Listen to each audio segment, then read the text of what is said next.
Okay, where we're gonna go with this. It had to be a Sunday sea while walking around the Buffalo streets. I saw the sun setting upon the mirrored walls of all the things I see, and up inside the windows pull a flick and take like this, where my camera clicks, I capture it, put it up on Instagram real quick. And after you check that flick that's up on Instagram and smash the like, you can go inside your browser and find this interview tonight. Honestly, the things I said, every word was true, and it was really nice to talk to you. It's so fucking cool. Yeah. All right, so fucking cool with ASTRONAUTALIS. How you doing, brother? I'm doing good. Yourself? Good, man. Good. Pretty ambitious tour we got going on here, man. Yeah, 65 shows, 3 months, all 50 states. Yeah, it's nuts. It's something I wanted to do forever. I'm stoked that we finally get to do it, though. Very cool, very cool. And I understand you're balancing it out. You start in the Midwest, you're coming through the East Coast, shooting down. Yeah, slowly making a circle around, getting as far down south as Miami, and then go backing up and hitting all the southern states, Appalachia, the Midwest, Texas, all the way over the Rockies, and then down to California, up the coast, back over, and then break for Thanksgiving, Alaska, Hawaii, Minneapolis, for the big homecoming show at the end. Very cool. Yeah, man, I'm stoked. It's gonna be fun. It's gotta be a little rough, man. Alaska's gonna be cold as fuck down in December. Yeah, but I live in Minnesota, so it's not too different. I'm from Florida originally, so it took a while to get used to that, but I'm all good with it. I've been there for 5 years now, so I'm used to it. So I think it'll be pretty much the same, I hope. Just a lot darker, which means I might get to see the Aurora Borealis, the Northern Lights, which would be great because I've never gotten to do that before. So either way, we'll make the most of it. You get caught up with that 60 days a night in that time range, or? I think catching just the beginning of it, I think. So it'll be like a real, I think from what I understand, it'll be a short window of daylight. Yeah, which would be trippy, man. I'm excited. Yeah, no, that's to me, like, that's cool because, like, I'd love to go to Alaska. I think everyone goes to Alaska in the summertime. I'm kind of excited to go there in the winter just for a few days, just to see it. I'm always interested in seeing something that no one gets to see. And then you're gonna have opposite side of the spectrum. Yeah, like to Hawaii, man. Right straight to the beach, man. Yeah, and then I think we're gonna spend some time there for like a week or so and just hang out and have a little end of the tour vacation. It'll be nice. Kurt Cobain just came out 2 days ago. Is that right? 2 days ago over on Mass Appeal site. Yeah, it's a video we've been sitting on for a while. We went in the spring. We went down to South Florida, Keys and the Everglades, and Miami and Fort Lauderdale, and sort of just made this ode to Florida, sort of, but inspired by 2 videos in particular: the Big Pimpin' video, the Jay-Z UGK video, and the Juvenile video for Ha. The Juvenile video for Ha, in my opinion, is probably the best rap video of all time. It's incredible, and like when I saw it when I was a kid, I saw it the first time it aired on Rap City because I didn't miss an episode of Rap City growing up, and it just like blew my mind. I had never heard a song like that. I'd never seen a video like that, and it was this like portrait of New Orleans, and so we wanted to kind of create this mixture of like the Big Pimpin' video, which is just a bunch of dudes acting a fool, and then also for this which is all like kind of theater. It's all dudes sitting on it, but they're all on a yacht that they're renting. They're all pretending to be this thing, but having the most fun doing it ever. And then Ha is this really beautiful portrait of New Orleans. It's really gritty and grimy. So we're trying to make this kind of mixture where it kind of blurs back and forth, and you can't really tell what's real and what's theater. Spent 2 weeks, right, shooting that all together? 5 days. 5 days. It was a busy 5 days. Yeah, it was a busy 5 days. We got off the plane, straight to the Thunderbird swap shop in Fort Lauderdale, bought a bunch of gear. It's the biggest swap meet in the world, biggest market in the world, and then drove straight to the Keys. Went from Keys to the Everglades, South Beach, to Little Havana, to Fort Lauderdale, to Little Havana, to the airport, to home. It was nonstop. It was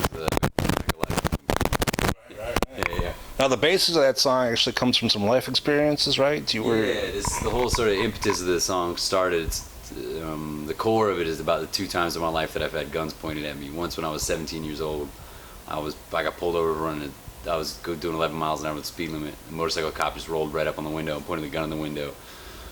And fortunately, I think because of circumstances, and also to be perfectly honest, because I was a tiny little white boy, I probably was able to walk away from that situation without a problem. The second time was when maybe 3 or 4 years ago, I was in Atlanta, and 4 or 5 friends of mine were walking home from a bar, and we got robbed by. They were children, they were kids, like 16-year-old kids with guns, came out of the bushes and robbed us all. And it was like both experiences were so strange because like. Here I am on the other end of the gun, and I'm not like a tough guy at all, but both times I remember the cop being so scared. I could see how scared he was. And he's pointing a gun at me. He was scared, and that was like put me like sort of like in a different position. Like I didn't even think to be scared anymore because it felt so scary. The same thing when the kids were out. They were so, I mean, they're teenagers first of all, so they're idiots. You know, all teenagers are idiots. They didn't know what they were doing, and you could see like their hands shaking with the gun. They were scared. They didn't want to shoot anybody.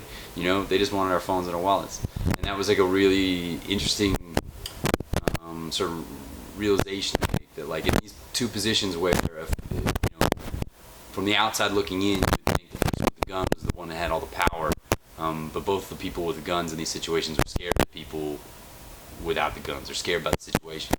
And that was a thing that sort of from there sort of talk a lot about the power that we give to other people, the power that we give to governments around us, the power we give to artists and pop stars and everything, and it's all sort of it's all made up, it's all make believe. You know, like we all like we talk about, like there's a line in there where I talk about Kurt Cobain. Why the song's called Kurt Cobain. It's him smashing guitars at every show, and I remember being a kid and loving Nirvana and seeing him smash a guitar and thinking he's so cool and so rebellious and so punk rock. We could smash his guitars because the guitar company gave him a new guitar every day because he was rich as hell. Yeah, and right. So like there was this theater that we believed that like he is so wild and he can do whatever he wants, but he can do whatever he wants because there's literally millions of dollars that are allowing him to do whatever he wants. So the song is mostly about that idea of like the things that we put on pedestals, whether it's a police officers or pop stars or religion or a government or your friends, your family, or your job or your boss. We put them all on pedestals and they don't have to be there. We just allow them to be there. And then what are we gonna do with that? For sure. And your whole style, though, man, it gives you a different take on things. I mean, I think you consider yourself historical fiction hop. Yeah, well, I made a record 2 records ago that was like all historical fiction. That was my favorite record, and the whole artist making records. A lot of times, I feel like imitating the other musicians you love. And for the first 2 records I made, there's good stuff on.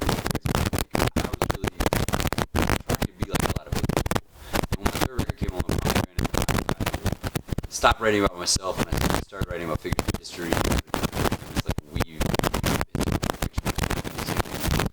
thinking of it like it's rap storytellers medium, and history is such a great vehicle for telling stories. And so I really started to find my own stylistically as a writer and as a songwriter and as a musician. And while the records I make now don't really fall into that same category, that is, I feel like I learned how to make. Right. And so that's always sort of an element in there, and there'll always be, because I just love history anyway. Even when I'm writing about myself, I can't help but writing about history because I'm interested in history, and I think also I try to like draw in. I don't want to just write about myself. I want to write about myself. I want to put other things in it that people will understand that are universal. So a lot of times I'll draw on religion, even though I'm not religious. I'll draw on history because it's a story or a parable or something that people know, and so it allows. Use that as a means to allow people to better understand my own personal position that I'm telling in that story. And so it's always sort of an element in there, even if it's not as overt as it was on the 3rd record. Right, but your whole heritage, though, comes from James Hepburn, is that? Yeah. That's awesome. You did research. That's great. My family immigrated from Scotland forever and ever ago. My grandfather traced my entire family history back in the 80s, before the internet, when you had to do it the hard way, right, you know? Yeah. And I'm related to a man named James Hepburn, who was the 4th Earl of Bothwell, and he's like one of the most like disputed and divisive figures in Scottish history. Half of the Scottish people think he's like a incredible patriot because he fought against the English like occupation of Scotland, and the other half think he's a despicable bastard because he had an affair with Mary Queen of Scots, may have kidnapped her, or may have helped her fake a kidnapping so they could be together and get married. Yeah, he blew up her first husband by putting dynamite under her bed. That he like was being chased out of the country and went to Norway to get like a navy and an army to come back to Scotland to invade it so he could be with Mary Queen of Scots, who he was in love with. And then got caught off the coast of Denmark because he was previously married to a Danish princess who he'd stolen all of her money. So it was a good, this is sort of how my family began, with a bunch of like kidnappings, passionate love affairs, and attempted government overthrows. So I feel like I've got some good roots there. Very cool, man. Very cool. It's got to be an interesting story to tell too, you know what I mean? No. It's just... I like collecting. I come from a long line of storytellers. My father, my grandfathers, my uncles, my father's best friends. I always grew up admiring people, like being at a family barbecue at the end of the night and everyone sort of like sitting around a bonfire and passing my dad whiskey and asking him to tell the same stories over and over again. And I grew up watching that and really admiring that, like. And my dad lived kind of a kind of adventurous life, and I think I really kind of took to that at a young age and saw that as the goal, you know. And I think maybe I dove into it even further than he did.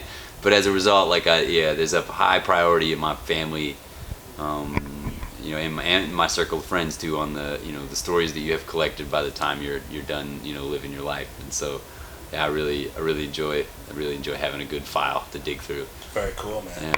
Now, one thing I enjoy about listening to you is that you do tell stories. You know what I mean? I mean, if you listen to the state of hip-hop today, you don't see the lyricism as you'd heard years ago. You know what I mean? I mean, they can get a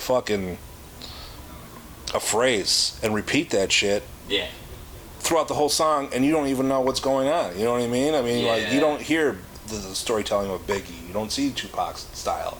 It's few and far between, and the priority is definitely not. It's really about sound. It's more about sound. It's more about like a feel in a song, which I do like. I mean, I like pop rap music. I grew up on southern rap music. I like what's going on with that whole. I like what's happening right now with it. With even like French Montana or whatever, Kodak Black, who like barely are saying much at all. They sound cool, but there is a thing that is lost there because they're not saying anything.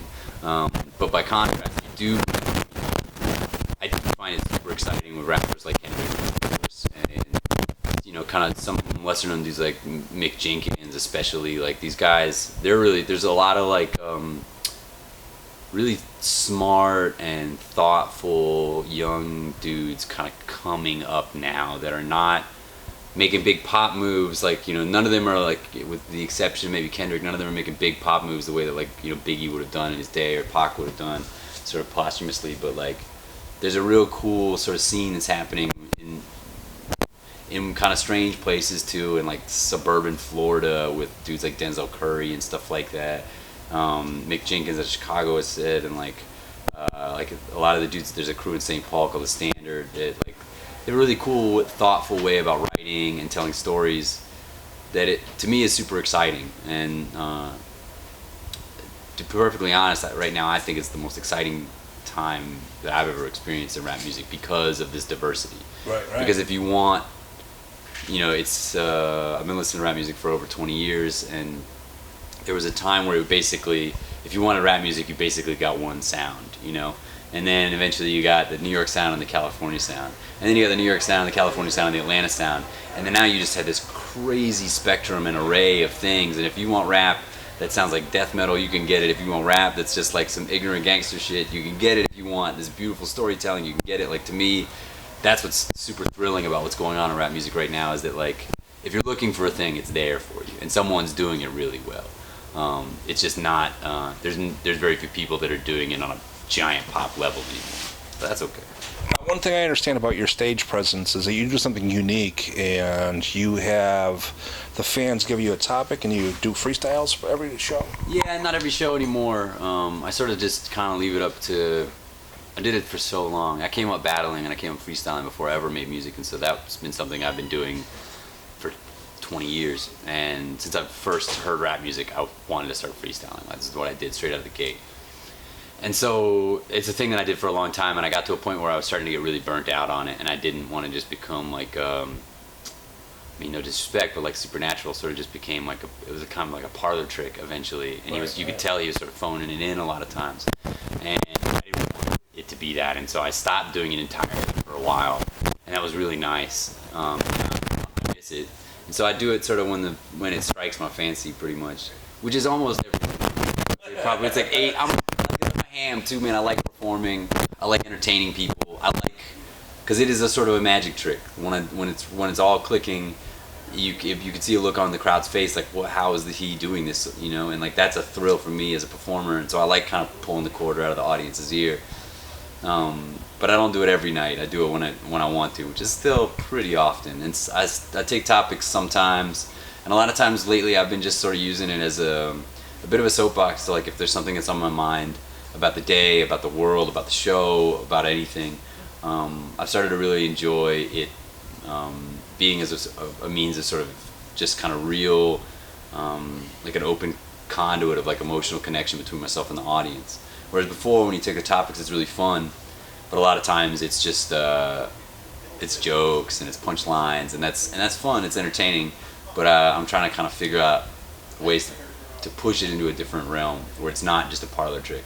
Because like you have a really great tradition of improvisation in jazz that is like a meaningful, beautiful, artistic expression, and it's and a lot of times freestyling is either just like battling, which is a skill, but not really like an art form. It's more about a sport, Mm-hmm. And then you have sort of freestyling like in a cipher or whatever, which is more about being charming or funny, but it's not really about like emotional expression all the time. And so I'm really interested in trying to find ways to kind of push it into another kind of department. And there's a lot of other dudes that have done that too as well. Idea especially, rest in peace.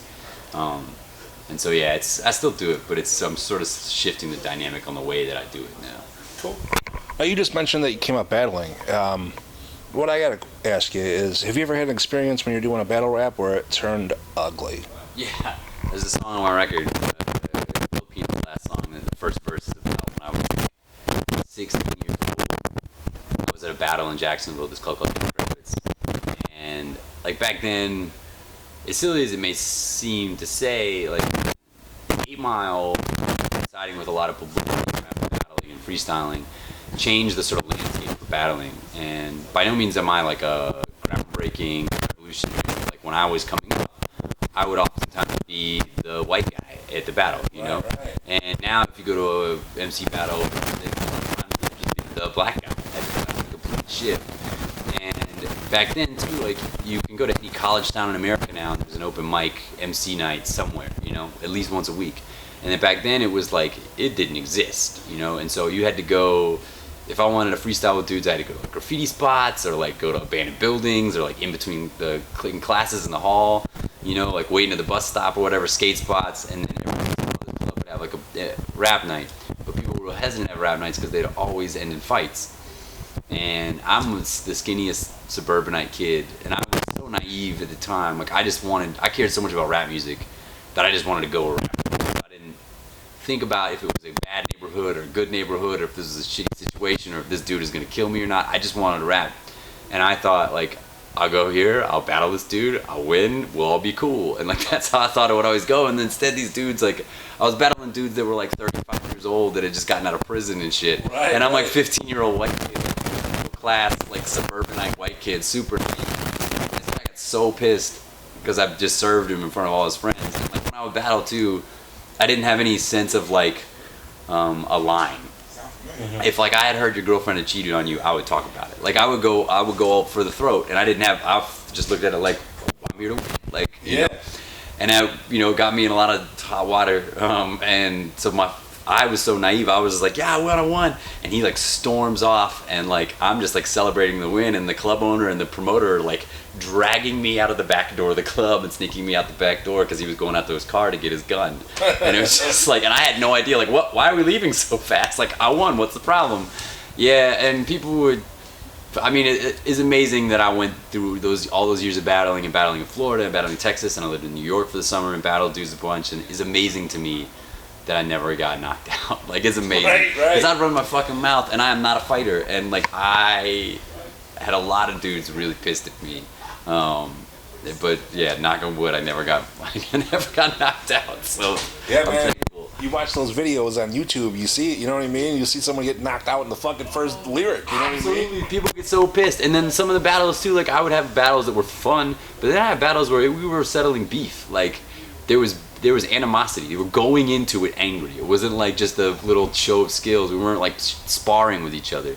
And I'm amazed sometimes that like I came out of those things because it's just like I would run my fucking mouth, Right, and like and I guess I don't know. Maybe I'm lucky. Maybe I'm just charming enough. I'm not sure, but I made it. I made it out of my battling career with all my teeth in my face.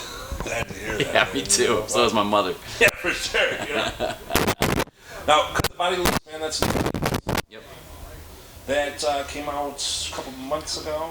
May, I think. May. Can't remember. Yeah, May 13th, I think. Yeah, I'm stoked. It was real super exciting. We're on a new label both in America and in Europe, and it was the first it's the first like real like full size label that I've ever been on. I've either been on labels that were real small with good intentions or real big run by assholes, you know. Right. And it's been great. We came out the gate, and it's a small independent punk rock label called Sad One Dummy. And yeah, coming out the gate first week, we made it into the top 5 on iTunes Hip Hop, and for an independent artist, like that's just like completely like jaw dropping, man. I had no idea. It's been a good response. And it was reassuring too, because the record itself is a big departure from our previous records. It's definitely the most close to like a rap record that I've made. Whereas previous records sort of felt like a lot like an indie rock record or something with rap music in it, you know. Yeah. And this is a rap record. It's a real stripped down musically. It's almost all just like 808 drums, samples, synthesizers, and like a full brass band. It's pretty much the only live instruments. And yeah, and it was a big step away from what I had done previously, and people have really gotten into it. It's been really a good affirmation. Right. Man, it's got to be a unique experience for somebody who started as young as you did, and go ahead and put out as many albums and go through with, and finally just get those accolades that you've been, searching for this entire time. And you know what I mean? I'm sure your phone was blowing up. You're like, dude, look at the charts right now. Look at this. Yeah, look at that. It's a slow process. Because we've never so much of my career has been just word of mouth. Like we've never had like advertisements, like a marketing team. So getting ideas about marketing, figure it out. I was like, to be honest, I'm pretty sure I know what marketing is. I'm pretty sure I've done marketing, but I have no idea what marketing is. So can you explain it to me? Because I've been doing it, we've been DIY for so long, and so this is the first time that like any of that has happened. And it was a slow build. Everything is slow, and even still, like it went really well. But like the reality of record sales being what they are, like all of these things, these reaching these moments on the chart or whatever. Like I'm not buying houses with this, like I'm. Right, yeah. But I'm still making a living off of it. I'm making a comfortable living. I get to be like a working person, off of my music, and I get to pay my friends, and we get to tour and work from it too. And so that to me is amazing. It's amazing to look back at like when I started touring 13 years ago, and it was me and my manager sleeping in a Honda, and the fact that I'm here now and we have 2 hotel rooms a night and everyone gets to eat well, and we just went and ate a nice meal at an Indian restaurant, like not eating the Wendy's value menu every day. Right. Like that to me is the most satisfying part, to look at the arc as a whole, because everything about it is a slow step, Well, this day and age especially, it's an accomplishment to be on those charts. You know what I mean? When so many kids can go ahead and click fucking download. You know what I mean? For them to go out and say they bought your shit, and it's charting. You know what I mean? Well, buying a record now, music is free now. Yeah.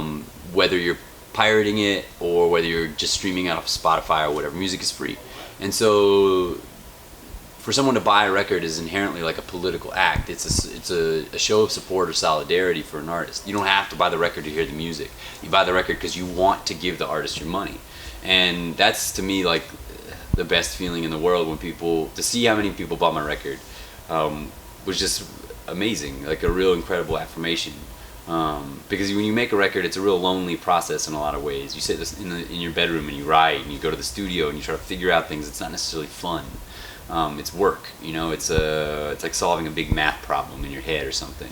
And when the record's done, then it sits for 6 months while they get artwork and all the plan together, and all you do in that time between 6 months and a year between the record is done and when it's out is just worry about what people are gonna think, Right. Because your neck then ultimately that response determines the next 2 years of your life, and so you're just sitting here like staring at this album and listening to it over and over again, just like hoping everyone likes it, because ultimately I make a record,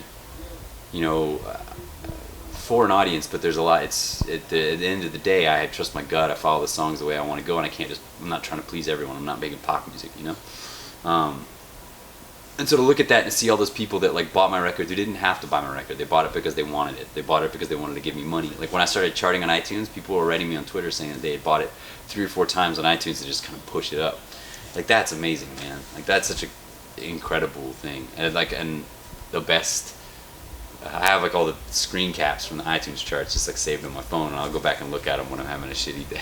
Right. You know, Yeah. like, nah, man, it's not all bad, man. It's not all bad. Like, kind of look at the whole picture. Now, the one word that stuck out to me the most is work. I mean, what people don't realize, this is your job, man. You know what I mean? You may have the best job in the fucking world. You know what I mean? But it's still your job. You know what I mean? So like, and you have terrible, terrible days. And the thing that's a big difference is I've worked every job. Like, I worked construction, I've been a teacher, I've washed dishes, I've been a waiter, I've done all of the jobs. And even like hammering sheet metal for 8 hours a day was way easier than this, because this job, the difference between this job and all those other jobs is this is a job that matters. All those other jobs, I just did it for the money. This job we were doing for a long time. We just did it because it was a compulsion. Man, when it fails, it doesn't work. It is the most stressful and emotionally, mentally painful, because it matters so much. And it doesn't even necessarily. Money is only the second thing to think about. It's generally like the work, or the people at the audience having a good time. Is that chorus, right? I lose sleep over for days and days and days, and I just like turn in bed like worrying about a one part of a song, like one drum sound, you know, and that's the work of it. Like, that's where it's the work. And I think a lot of people, you know, think it's just hanging out and drinking whiskey and, you know, flying all over the world, but at the end of the day, like, this is the reward. Like, getting to get drunk and play shows is a reward. Yeah. For all of the work of just like sitting there trying to figure out how to write a goddamn song, because there's no path to do it. You can't just watch a YouTube video and learn how to write a song. There's no set way to do it. And so yeah, that's where the work comes in, and it's exhausting. You just mentioned that, you know, pounding sheet metal for 8 hours a day. Like, this is a job where you don't get to punch out. You know what I mean? I mean, and the other thing too is one of the big things that you don't think about when you start this is that, you know, with, you know, good luck, you get to, you know, you're lucky enough to you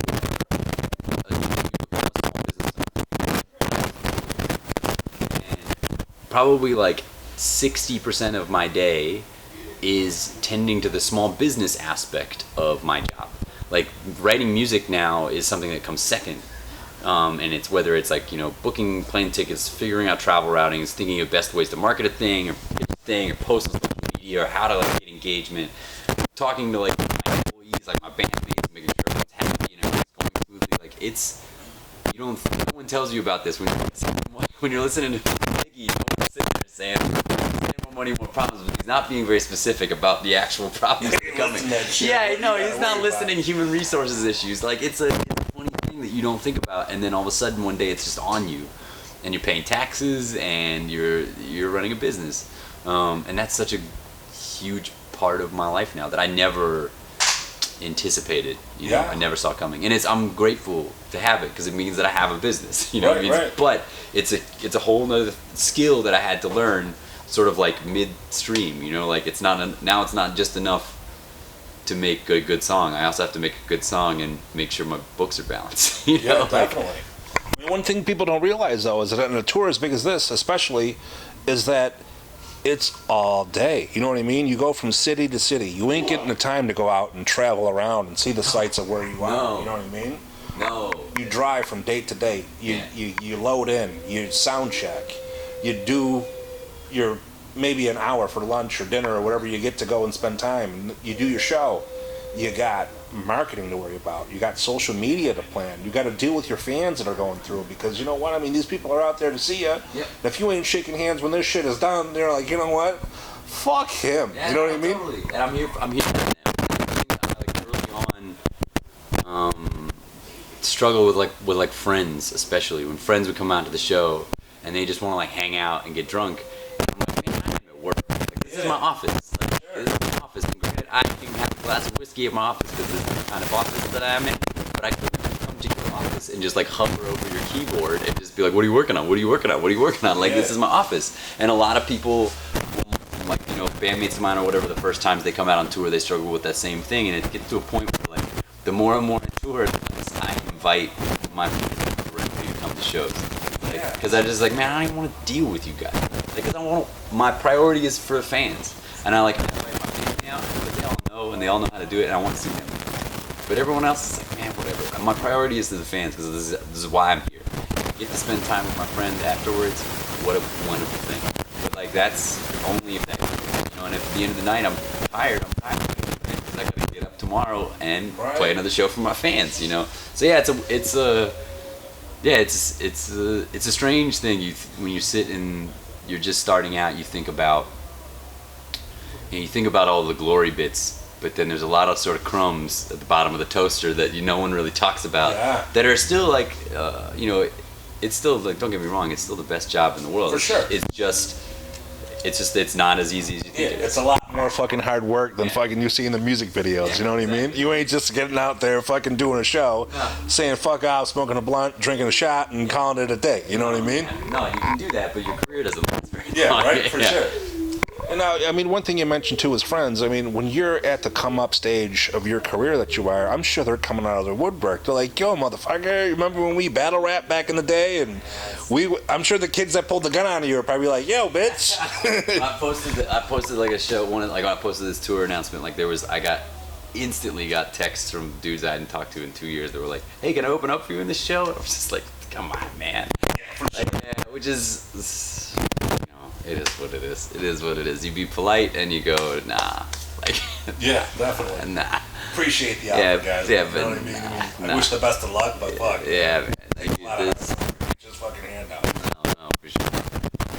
Now, people want to follow up, man. They want to know more about you. They want to talk to you. They want to tweet. They want to buy the album. What are they going to do? Google Astronautalis. That's going to get you everything. And even if, I'll tell you how to spell it, but even if you totally misspell it, the beauty of my dumb name is that Google will correct you and it will find it because I'm the only one. But it's ASTRONAUTALIS. Facebook /Astronautalis, Twitter /Astronautalis, Instagram /Astronautalis, Astronautalis.com. I answer all my social media myself. If you want to reach out to me, you want to talk to me, check it out. I'm taking photos all the time. I'm on Snapchat. I'm on all of the things. Yeah, you can find me. Speaking of photos, I seen you outside. You were taking pictures of the building across the street. Is that right? When I pulled in? Yeah. I take a photographer. There's a photographer and a photography teacher. So I grew up in a darkroom. So one of the things that I enjoy doing about touring and traveling is just getting a small amount of time, even if it's on the way to the restaurant and back, to take some pictures on the road. So I have rolls and rolls of film and 20 to 30,000 digital photos that I've taken over the years that are sitting on hard drives and stuff. So yeah, go to Instagram. You can see it all there. Very cool, man. Yeah. Thank you very much. Appreciate your time, and go out there. He's got 65 shows. Yeah, if you live in a state, I am playing it. Yeah, one way or another. If you live in a state, I'm playing it. I'll see you there. Perfect. Thanks, man.